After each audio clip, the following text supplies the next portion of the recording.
Israel और Hamas के बीच में इस समय जो ये पूरी सिचुएशन गड़बड़ाई हुई है, इस सिचुएशन में अभी तक चाइना को लेकर कोई बात सामने आई नहीं थी। और लिटरली मैं खुद भी यही सोच रहा था कि आखिर चाइना कहां बैठा हुआ है यार, चाइना क्यों कुछ नहीं बोल रहा।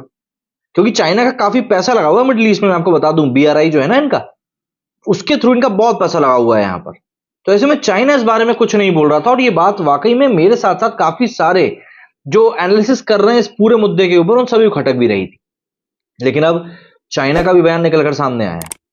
दरअसल इसराइल और फिलिस्तीन आतंकी संगठन हमास के बीच में इस समय जो जंग है, इसके बीच में आतंकवाद पर हमास की निंदा नहीं करने पर इजरायली सरकार ने चीन से नाराजगी जताई है। बता दें कि शुक्रवार को चीन में एक इजरायली डिप्लोमेट पर अज्ञात हमलावरों ने हमला कर दिया था, जिसमें वो घायल हो गया। इस घटना के बाद इजरायली सरकार ने चीन के डिप्लोमेट से बात करी। इजरायली विदेश मंत्री एली कोहेन ने निर्देश दिया कि वहां के एशिया प्रांत मामलों के उप महानिदेशक और राजदूत रफी हरबाज ने चीनी सरकार के विदेश दूत झाईजू के साथ फोन पर बातचीत करी। मिडिल ईस्ट में उपजे संकट और हमास के हमले को लेकर हरबाज ने कहा है कि दक्षिणी इजराइल में हो रही घटनाओं पर चीन के बयानों और मीडिया रिपोर्ट से वे बहुत निराश।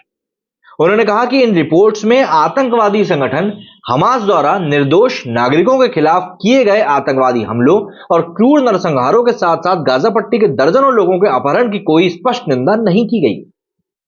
इसराइल के राजदूत रफी हरपाज की तरफ से आगे कहा गया कि न ही चीन के बयान में इसराइल के अपनी ओर अपने नागरिकों की रक्षा करने के अधिकार का कोई उल्लेख है, जो मानव समाज के लिए अभूतपूर्व और असहनीय क्रूर हमले के सामने किसी भी संप्रभु राज्य का मौलिक अधिकार माना जाता है। तो ऐसे में चीन ने इसराइल और हमास की लड़ाई पर आखिर कहा क्या था? देखिए, चीन ने इसराइल और हमास के बीच जो लड़ाई शुरू होने के बाद अपने आधिकारिक बयान में फिलिस्तीन और इसराइल से युद्ध को तुरंत खत्म करने की अपील करी थी।